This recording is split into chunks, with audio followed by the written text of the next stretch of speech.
Hey, what's happening? Y'all? It's your boy Rico from RicoScores, and I'm not gonna lie, I'm actually very excited about this next hire that Josh Harris made, man. That boy Josh Harris went out and got himself Tim McGrath. He's a consultant on player wellness and sports science. This is another new age hire. You got Eugene Shin, who's super analytics based as far as, and I did a whole 30-minute breakdown on that. If you haven't seen that, go check that out. That's a full breakdown on how he likes to build his teams, where he values the tight end position, the quarterback position, the running back position, as far as free agency, draft, as far as going forward on fourth down, stuff like that. That's Eugene Shin's lane. And then we're bringing in Tim McGrath to do everything dealing with health, wellness, rehab, all of that type of stuff. I'm telling you, when we dive into what he does, you're going to be super excited, because I didn't even know this type of technology existed. He's bringing technology to the Commanders, a new way of thinking and looking at injuries and fixing injuries that I didn't even know was a thing until I just did research on this video.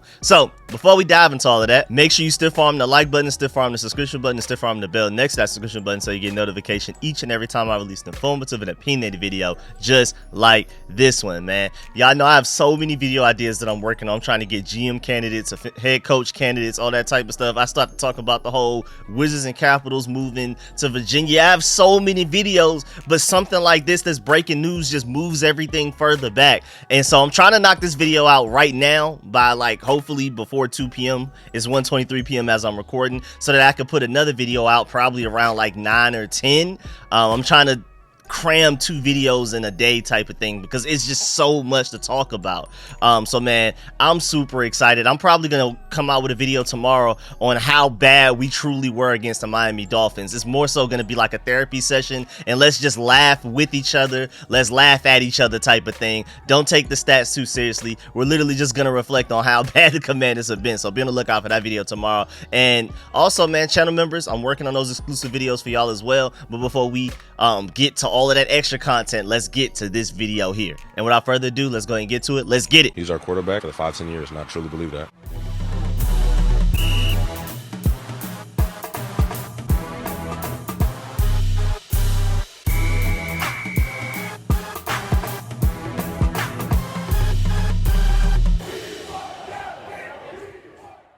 All right, so the Commanders have brought in Tim McGrath as a consultant on player wellness and sports science. He will assist the team in evaluating their athletic training, strength and conditioning, nutrition, and player wellness operations.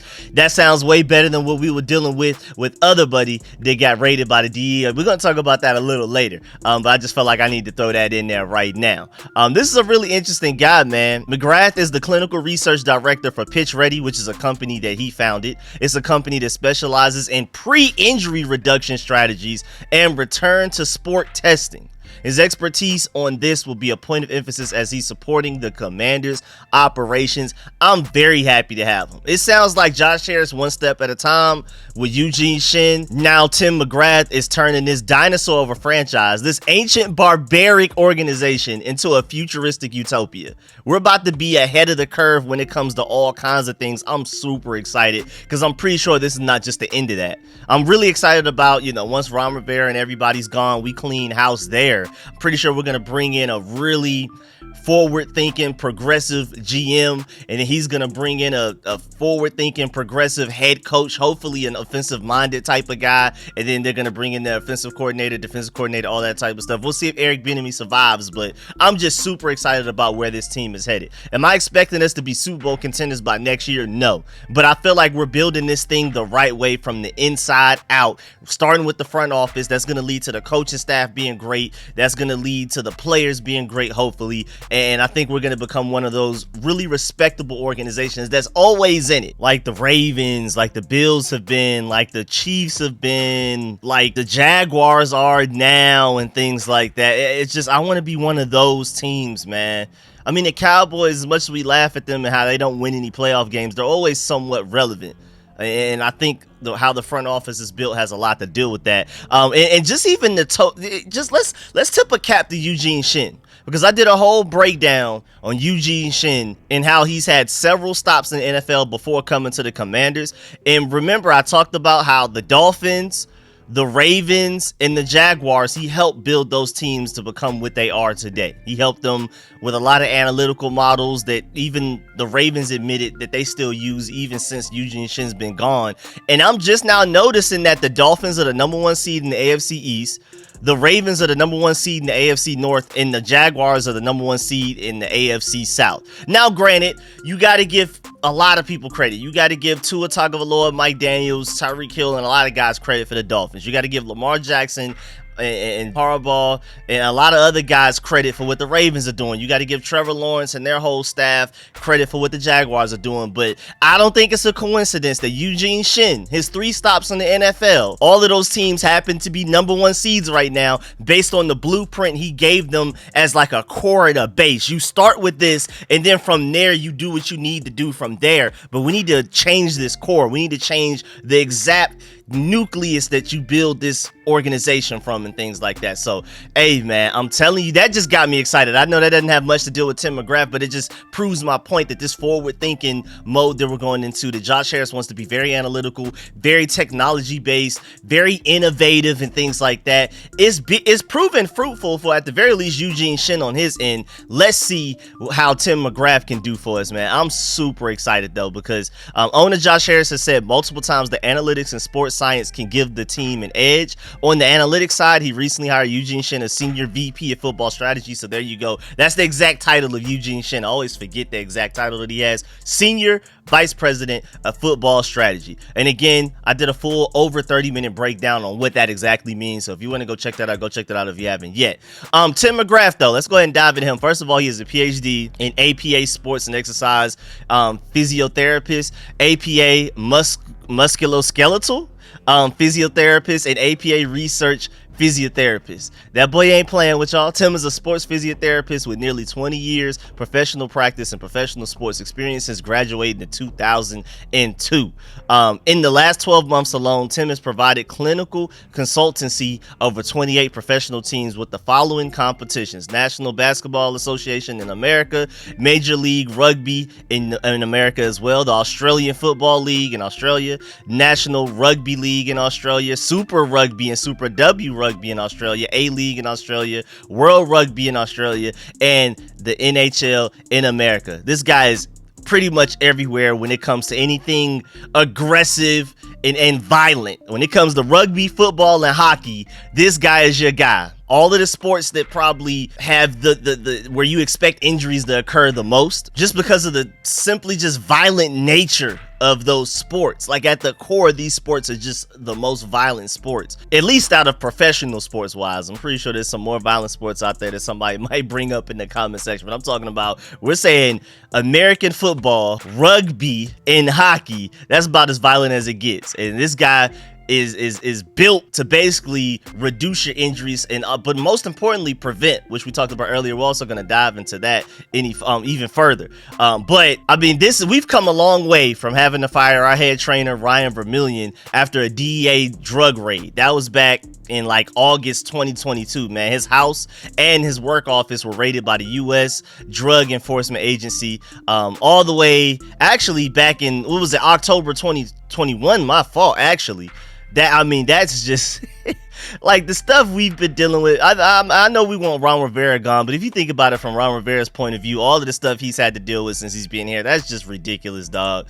I mean, so we're going from that to this guy and his company, Pitch Ready, again, that he is the founder of. He's like the leader and everything. He runs it. Everything he does for other organizations, professional sports franchises and stuff like that, he does it through Pitch Ready. He like brings them with him, is what it seems like. And basically their main 4 points that they try to provide to professional organizations is research derived and validated injury reduction strategies. So that, again, they do everything that they can to even prevent injuries from happening. Now, of course, as an athletic trainer, your head athletic trainer, the consultant, anything when it comes to rehab and stuff like that, a lot of that is, okay, once they're hurt, how do we fix it? How do we get them back not only as quickly as possible, but as well as possible, so that hopefully they don't re-injure themselves and things like that.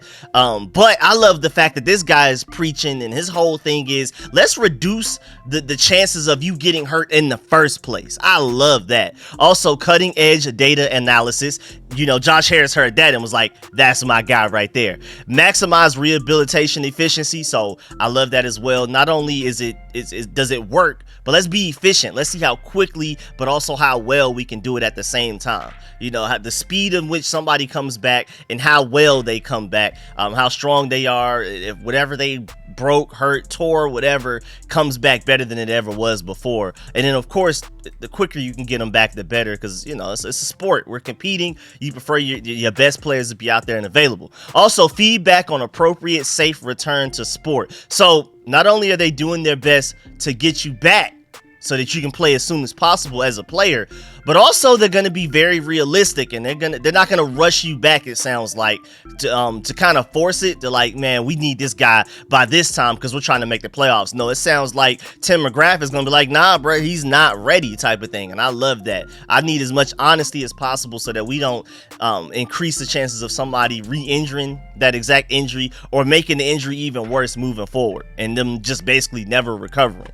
But also looking on their website, they have a great couple of paragraphs. I'm gonna try to fly through it real quick about basically what they try to do. This here is like literally their pitch. They said lower limb injuries and sprinting and change of direction sports, specifically ACL and knee injuries, as well as hamstring, calf, and hip and groin injuries, cost an individual athlete and sporting teams dearly in terms of games missed and with well-known long-term health implications in years to come. Re-injury risk also commonly plagues return to sport, with most reported literature suggesting that 8 to 30% of athletes who suffer an ACL injury will suffer a subsequent ACL re-injury when they return to the sport. This is a global statistic that needs to improve.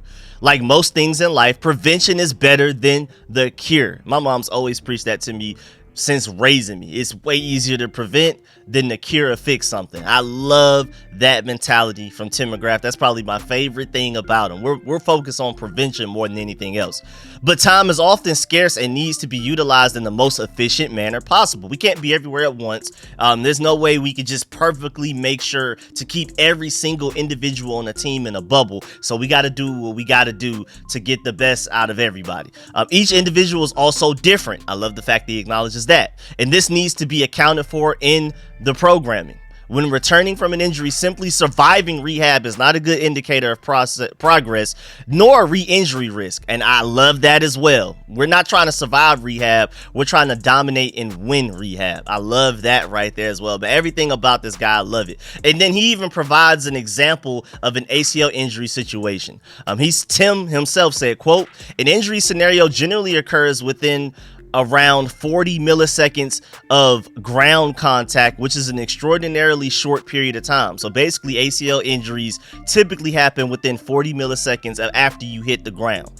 There is no ability for an athlete to detect this at a conscious level as it is occurring. And so prevention strategies are very much about how your brain has derived this information in advance. The strategy that the body uses within its context can either be quite protective or it can basically set up an injury. The Viking piece really came about as a way to objectify what people do within that space under pressure, but in a really robust and repeatable way. And I'm guessing the Viking piece is like a certain device that they invented to help with stuff like that. But it just, even the way that he breaks down and studies the ACL injury alone, the fact that he pointed out that it typically happens within 40 milliseconds after you actually hit the ground, and they're trying to do things to prevent you from hitting the ground in a certain way that would cause an ACL injury. It's like little stuff like that. He's not only here, to help you once you get hurt, but also when we're practicing, he's probably going to be in the next GM, head coach, and whoever's running the practices in their ear telling them, man, you may want to have your guys move like this in certain situations so that we can prevent injury. And this just sounds like one of those things where it's like, if you don't have a guy like this in this organization, do you really care about your players? I mean, I'm not necessarily saying that this guy's going to come in and we're never going to have another injury ever in the history of the Commanders, and or even if we do, that everybody's gonna come back 100% healthy, or even healthier and stronger than they were before injury. I'm not saying we're about to have just this super ridiculously high or perfect success rate at all, but it just sounds like if you're an owner that really cares about your team, no matter the sport, even if it's basketball, baseball, whatever, I just feel like everybody should have a guy like this. I feel like it's worth the money to just have that second opinion. Or it sounds like this guy's going to be somewhat of a primary opinion. Whoever we bring in as a potential head athletic trainer, whatever we do with that whole staff is probably going to be very pitch ready, Tim McGrath consulted. Like, he's probably going to have an influence who we bring in to handle all of that stuff. It sounds like he's going to be more so the overseer and not necessarily the everyday, day-to-day hands-on type of guy. We'll see how it evolves though, but I just really feel like when I was really looking into this before I started recording the video, I'm like, man, why did we not have this before? Why does every organization in every professional sports franchise not have a guy like this? Even if it's not specifically him, I feel like everybody should be doing everything in their power, not just the bare minimum, to at the very least protect your assets. If you want to look at it in a very selfish way, you as an owner of a franchise, this is protecting your assets, your investment. These are the guys you're paying money. You want them to succeed so that you can succeed and make as much money as you want to. To look at it in the most selfish way, it still doesn't make sense that every organization doesn't have a guy like this in the building. But also, speaking of having a guy like this in your building, and also speaking of the NBA, Josh Harris actually has prior history with this Tim McGrath guy. They brought him into the 76ers and utilize his motion capture data for lower limb injury reduction and rehab, because Joel Embiid kept having those problems. And I mean, I know Joel Embiid is still fairly injury prone, but he does a great job of fighting through injuries. I don't feel like he gets enough credit for that. But I felt like this past playoff run with James Harden, even though they ended up collapsing and giving away that series when they should have won it. But I felt like a lot of the injuries he was dealing with, I think it was like in his hands, and then he had like a concussion at one point. But I don't feel like we had to worry about Joel Embiid lower leg injury wise as much that last playoff run from earlier this year in 2023. So it sounds like it's working. We'll see how it relates to football. Basketball and football are completely different. But I did want to point out the fact that Josh Harris has hired this Tim McGrath guy before for his 76ers. He must have liked what he did for his 76ers, so he's like, hey man, pull up for my Commanders. This has probably been in the works for a long time, and they just felt like this was the right time to go ahead and finalize it and to announce it and things like that. So I'm really interested in that, man. And also, before we get up out of here, speaking of injuries, the Commanders have already announced that Brian Robinson and James Smith-Williams will be out for Sunday's game versus the Rams. But Sadiq Charles is activated, but at the same time, Curtis Hodges is going to IR. That's sad to see. I mean, I know Curtis Hodges isn't just this game-saving player, this franchise-saving player. But again, my whole thing is I want to see all of the younger guys go out there and develop and get better, play meaningful snaps. Stop playing these veterans that this next regime probably don't even want to keep here anyway. You might as well go ahead and start playing the younger guys as much as possible at different positions. Like I already did a video on Jabril Cox, why him and Khalid Hudson should be playing more than David Mayo and Cody Barton. Like, why? We're not trying to win games at this point. That's not the primary goal. Development of our players is the most important goal. So I want to see Percy Butler out there as much as possible. I want to see Emmanuel Forbes and Quan Martin, if healthy, out there as much as possible. I want to see Antonio Gibson and Chris Rodriguez out there a lot, especially now with Brian Robinson already pronounced out against the Rams. I want to see KJ Henry and Andre Jones out there. I want to see the younger guys getting as many snaps as possible. The primary goal is not to win games anymore. Actually, the more we lose, the better draft pick wise anyway. I want to see a lot of these younger guys go out there and ball, and you never know. What if something just sparks in multiple of these guys, and then we do end up winning a game? That sucks for draft positioning, but as far as the future of the Burgundy and Gold franchise under Josh Harris, Eugene Shin, and all of these guys that he's bringing in like Tim McGrath, we have some young pieces we can build around. I know I've been talking about this within several videos, so I don't want to talk about it too long, but say Emmanuel Forbes goes out there and looks like Darrelle Revis for the remainder of the season. Now cornerback isn't as big of a need, but as of right now, as it stands, I think we need to go corner within one of the first 3 rounds in this upcoming draft.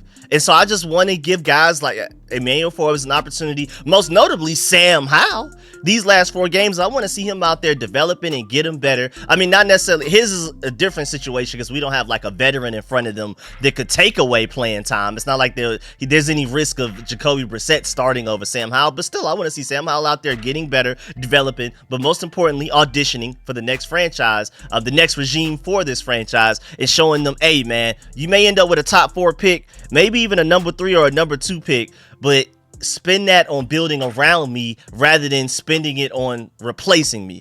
So I want to see that all across the board, not just quarterback, but also every other position as well.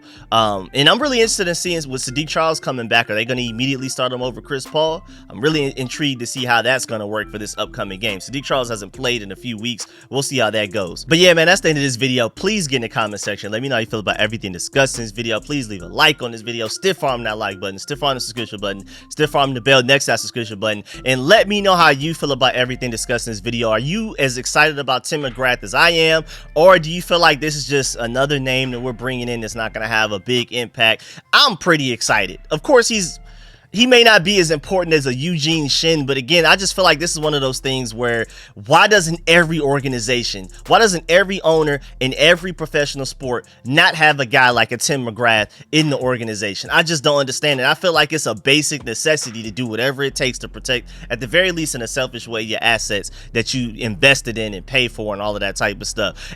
But since everybody doesn't have a guy like this, it sounds like we'll be ahead of the curve. And that's what I'm really excited about Josh Harris and his ownership right now, because it seems like we're ahead of the curve as far as bringing in Eugene Shin, who helped build, he's not the only reason, but he helped build the #1 seeded Miami Dolphins, #1 seeded Ravens, and #1 seeded Jaguars. I don't think it's a coincidence that the three teams that he helped build from an analytics standpoint happen to all be first seeds in their respective divisions. And hopefully the Commanders can soon become the first seed in the NFC East. We'll see how long that takes. I don't think it's necessarily a matter of if, I think it's more so a matter of when. That's how much I believe in Eugene Shin and Josh Harris, how he's building this organization to be very progressive and innovative, to do things other teams aren't doing, ahead of the curve. Let's do it before anybody else does it. And then when everybody else catches up, we're going to move on to something else type of thing. We're always going to be ahead of the curve. I'm really excited about that, man, because that sounds like we're headed towards offensive-minded head coach that is very progressive and innovative and all of that type of stuff. So I'm thinking that's what our whole organization is going to be built on. I think our next stadium will also breathe that. Whatever the next stadium is going to be, it's probably going to be futuristic with a retractable roof like Mercedes-Benz down the street from me. All that, I'm super excited, man. So let me know in the comment section how you feel about all of that, and stay tuned for all of the content. I'm going to catch y'all later. I'm out.